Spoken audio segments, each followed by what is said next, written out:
Hi there, this is Dawn. So, I know we just had to talk about how boring my intro is. I'm sorry, I can't think of anything better to say. But Natasha had a question for me this morning. She just sent it in asking, which is better, the Commander Pro or the EX30? I started to type out this huge long, oh, who types like this? But I started to type out a response and started getting too big, so I figured, okay, let's make a video about it, because this is a topic that has been discussed with us locally as well. So let's see. I really think that the Commander Pro is the better wheel. Now that is, let's see.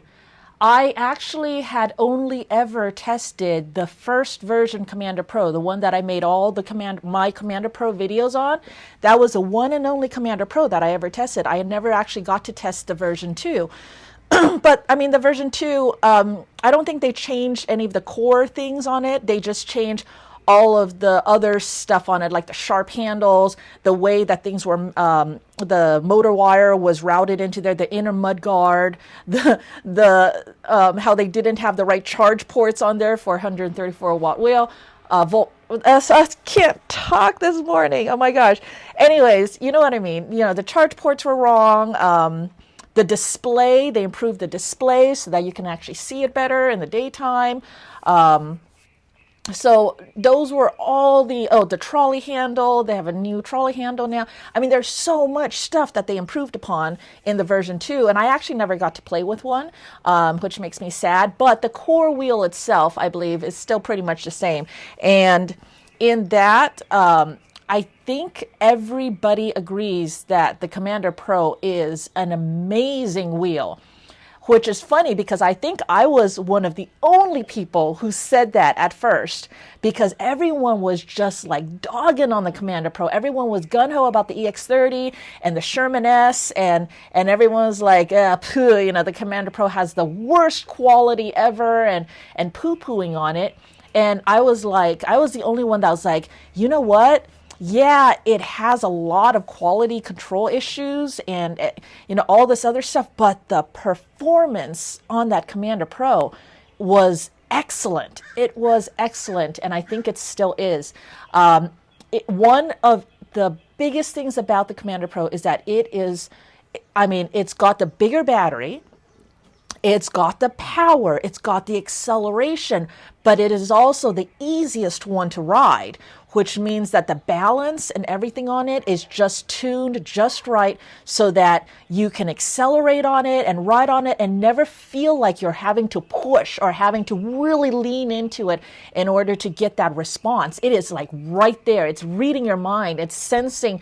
I mean, not even before it hits your mind. It's like it's like your body just like meshes with this Commander Pro, and it just goes where you want it to go, and it is stable, it is steady, no issues with it. I still now haven't heard anybody complain about any issues with the Commander Pro. So in my mind, I think the Commander Pro is better. I feel like the EX30 is more powerful, but that doesn't mean that the Commander Pro is lacking in any way. When I rode the Commander Pro, I never felt like it was lacking in any way. We just know that the EX30 is a little bit more powerful. It's got a little more grunt. It is more of a beast. The Commander Pro is like your best friend. Steady, reliable, gonna be there for you, not gonna make things difficult. It's just your best friend. The EX30 is a beast, and many people will agree and say that. You get on the EX30, and the EX30, yeah, it has the power, it has the torque. It's also got some weird things going on, like many reports of the high-speed oscillations on it that may or may not be fixed. Now, for my EX30, I believe that it was because those side panels, that there were no side panels. So those openings on the side, it was creating some kind of wind vortex, or I don't know what kind of weird thing that could possibly be happening, but something about the wind, because because you know what you do is you go back and you watch my earlier videos, like my videos when I first get on the wheel and I'm just like my stream of consciousness, I'm just talking and it may not make sense, but then later on you watch it, like now I watch it and I'm like, yeah, that's what I felt, that initial felt. And the initial things I kept saying is, this wheel is not good in the wind. I feel like the wind keeps catching me. The wheels that were good in the wind were the V13 was very good in the wind. The Sherman S was solid in the wind. The Commander Pro was solid in the wind. Never felt any wheel really have a problem in the wind, except the Monster Pro seems to have a problem with the wind, and the EX30 seems to have a problem with the wind. And so yeah, the EX30, the weird wind problems, that is solvable by covering up those side panels, right? And you saw my other videos where I just made foam panels to cover that up, and that worked fine. The Grizzly system really covers it up really nice with their ergo side panel things, and it is excellent. It is perfect.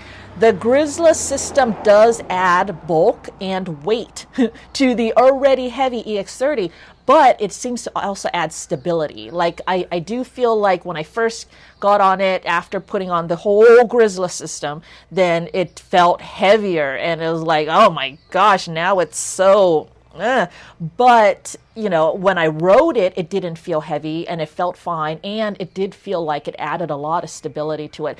I don't know, just the weird way that, I mean, these wheels are just so sensitive and it interacts with the environment and the wind and stuff like that in different ways, and the ergonomics of it, and you know, the Grizzly system changes that. And for me, I feel like it changed it for the better because it just feels solid and stable with a little bit of extra weight to it.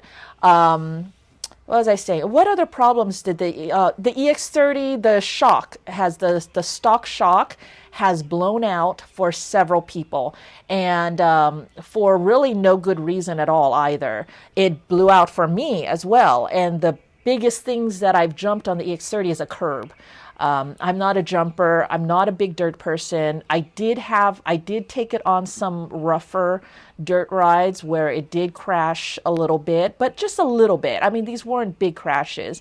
I did have that high speed, 55 mile an hour, over torque, crash, but I don't think that should affect the shock in any way. So actually,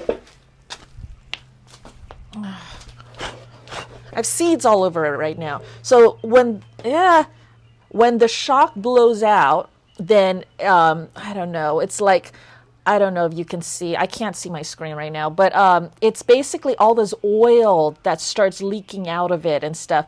And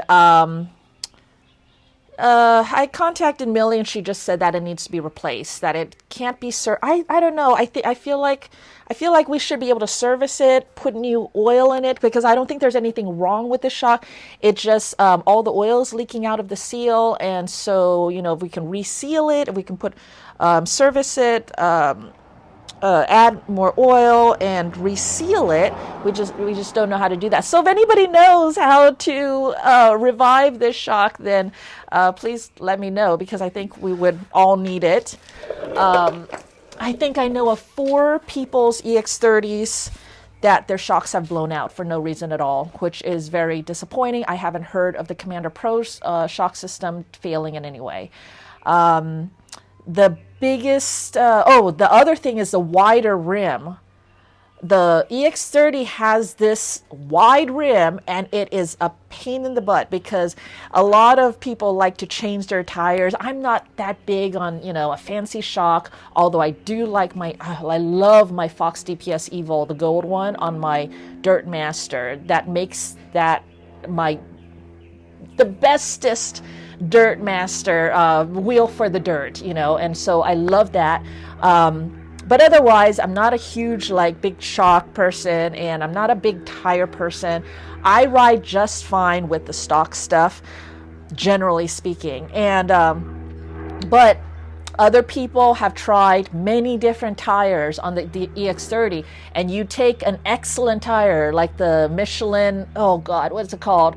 Remember, don't quote me on anything because I have a horrible memory. The Michelin Pilot Street Pilot 2, something like that. That is an excellent tire. That is a tire that I run on my Streetmaster.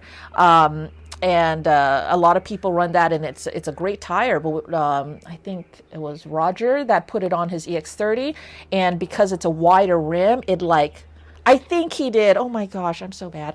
But because it's a wider rim, that same tire it changes how it sits now. So it's wider and flatter instead of having the proper rounded profile that it would have on a more narrow rim. So it having this wide rim really makes it a detriment sort of thing. Like you can't just, I don't know. But Roger did come up with a solution for that. He made a spacer for the rim, which is like, who even comes up with these crazy ingenious ideas like this? He made it. Well, let's see. He came up with the idea, and then he designed it, he created it, he put it on his wheel, he tested it out, and it is great. So now, basically, the spacer makes it so that the tire is sitting properly because it thinks it's a little bit more of a narrow rim sort of thing. I know I'm explaining it totally wrong. Roger's going to have to give you all the details on his creation, but it's amazing. So there is a fix for that as well, which is great. But you know what I'm saying? It's like the EX30, it's like, okay, you got to cover the side panels, you got to get the spacers for the rim, you got to, probably change out the shock because your stock shock's just going to blow on you. You got to keep fiddling with all these different firmware updates because of the oscillation issue and the high-speed oscillation issue. And a lot of people saying it's still not totally fixed. At the very beginning, it wasn't letting you run all the way down to 96 volts. It was cutting you off at 100 and I don't remember, 110 volts, 115 volts. I remember I complained about that on my earlier videos of the EX30 when it just died on me, and Bigode had to send me a new motherboard for it and stuff like that. So it's just,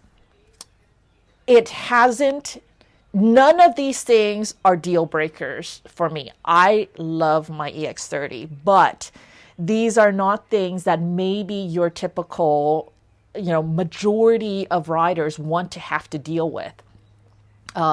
There are fixes for these. They were not that big a deal and all that stuff, but they are things. So between the two of them, the Commander Pro, here you have your best friend, is steady, reliable, doesn't cause you any grief, hasn't had anything major fail on it that I've even heard of, and it's just solid and it's easy to ride. I cannot even stress enough to you how big of a thing that is. You hear people get on the V13. I didn't have a problem riding the V13. I didn't feel like it was heavy when I rode it and stuff like that. But you hear a lot of people saying the V13 was such a heavy wheel to ride. The EX30 is such a heavy wheel to ride. And I think, if you are maybe that type of person, try the Commander Pro, because the Commander Pro is so easy to ride. And that is a wheel that everybody got on it and was like, I just feel like I'm riding my Master, just a little bit bigger Master, Yes, it is technically and realistically heavier, but you just don't feel it. And it doesn't feel, because it just comes so easily. I think I'm just going around in circles in my head now. So that's it. Whenever people say, what do you recommend between those two wheels? I would say the Commander Pro, if you don't want any issues. If you like to fiddle with stuff and you want the, most powerful, most torquey thing, maybe, look into the EX30 if you don't mind. And you just, I don't know why although honestly, I ordered my EX30 before the Commander Pro was even on the horizon. And then it takes all these months to actually get the wheel after you order it. So it wasn't until my order for the EX30 was already in and all that, and that the EX30 news, the Commander Pro news came out. So that's why I ended up with the EX30, and I'm going to love what I got. But the Commander Pro, I think, would be my official recommendation for anybody that asks, because it just doesn't have any problems. And I think now a lot of people that have gotten the Commander Pro, now there is a lot more talk. People are now talking about how great the Commander Pro is, and how this was a wheel that was kind of an underdog. It was the most overlooked, understated wheel. This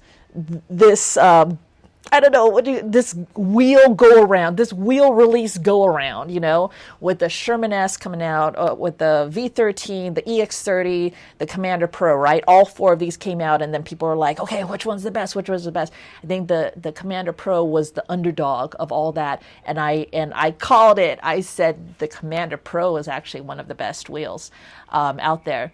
V13 is still an excellent wheel and might be a great race wheel also. There are some fast people on that V13, and they are learning how to whip that thing around.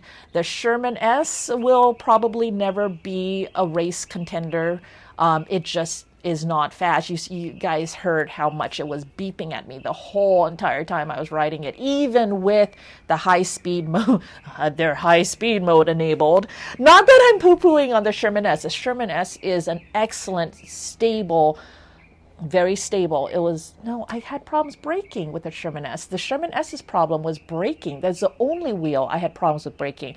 Every time I try to brake, it would just do this weird little wobble thing. And I kept saying that, it's probably me, but also I hop right onto another wheel and then I don't have that issue. So, I didn't mess with the suspension and stuff like that, and I probably could have messed around with it and made it better, most likely. But I'm just saying, right off the bat, jumping from wheel to wheel to wheel, the only one with braking problems I had was Sherman S. But otherwise, I can't think of any problems with the Sherman S. So the Commander Pro. Now, would I sell my EX30 to get a Commander Pro? I even considered it. If I had unlimited funds, which I don't have, despite what a lot of people think, especially now, lately. But would I? I wouldn't. I have gotten my EX30 dialed in to fit me very well now, and it is working very nicely for me. So I am very comfortable with it. I can go fast on it.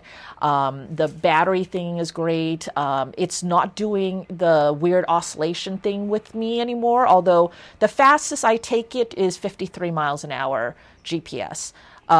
Because at 55 miles an hour, I feel like I'm dancing a little too close to the edge, and that is not as safe a wheel as the Commander Pro. I feel like the Commander Pro really looks out for you more and stuff. The this is a weird one.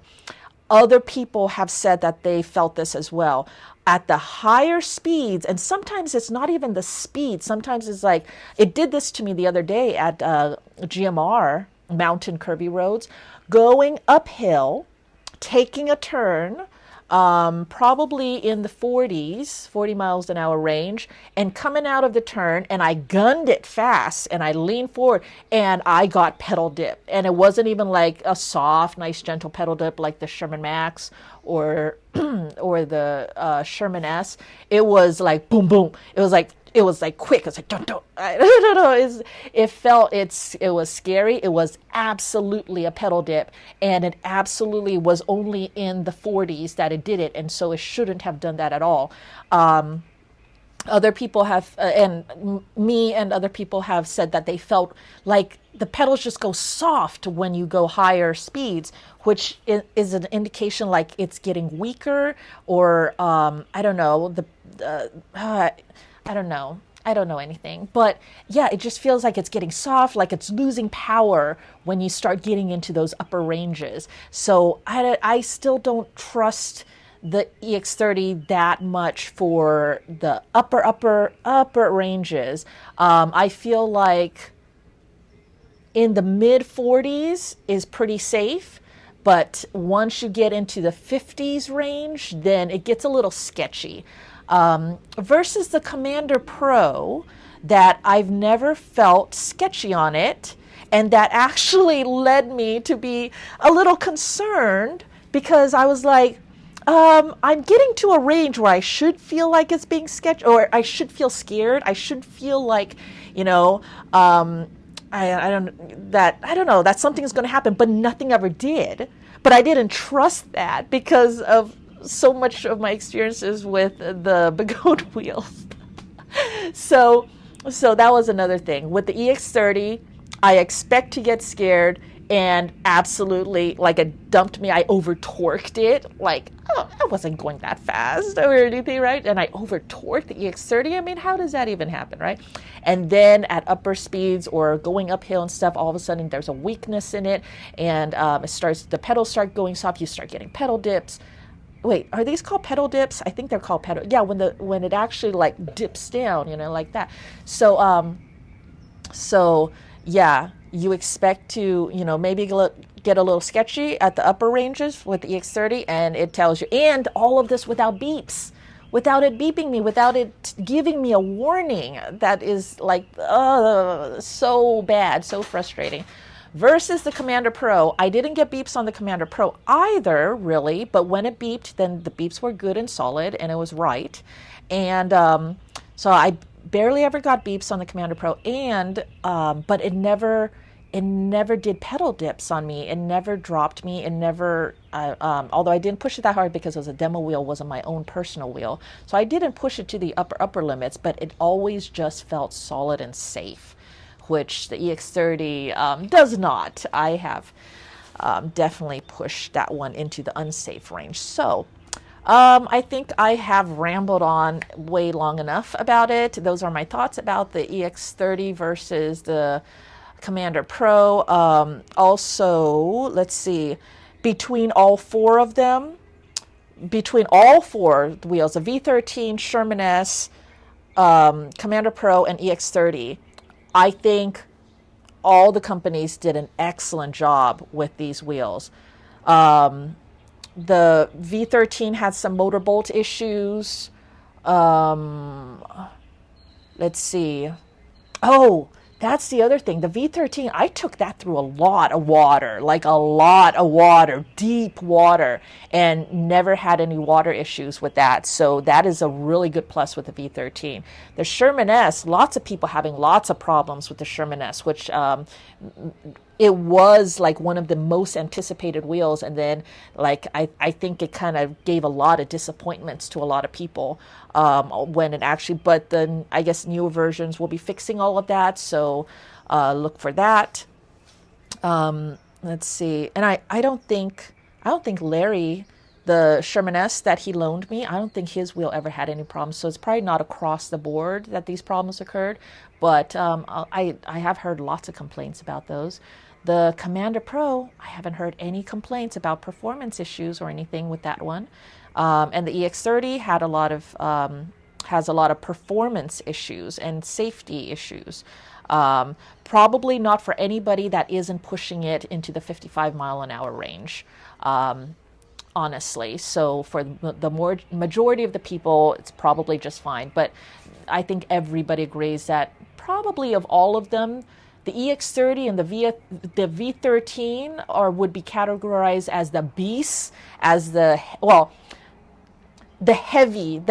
ones that feel the heaviest would be the EX30 and the V13. The Sherman S and the Commander Pro don't feel as heavy, don't feel as big. They just feel like more normal wheels that you would ride. So, yeah. All right. Is there anything else I need to add? I can't think of anything else. Any more questions? Of course, go ahead and leave them in the comments below. Thank you for joining me. Thank you for supporting my channel.